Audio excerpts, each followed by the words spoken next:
ઈલો સામુજો બેટા સામુજો હા આ હું બ્રેકફાસ્ટ કરે છે આ શું છે આ ચોકોસ અને દૂધ.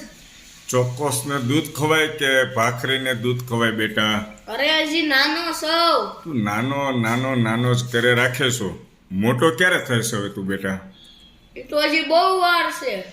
આ નહીં ખાવાનો ચોકલેટ ફ્લેવર તને બહુ પસંદ છે બેટા હા ભાખરી અથાણું દૂધ એકવાર તું ટ્રાય તો કર આમ તને આમ જો મજા આવી જશે બેટા સવારનો સાચો ખોરાક કયો છે ભાખરી દૂધ અથાણું કાલથી આપણે ટ્રાય કરવાની શું કરવાનું છે અરે નહીં ઈ તો પહેલાના જમાનામાં એવો ખોરાક હતો. આજનો જમાનો બદલી ગયો. સવારમાં પીવાના ખાવાના હોય ચોકોસ. બ્રેડ ને એવું બધું એમ હા બોમ્બીટા હું તને હોર્લિક્સ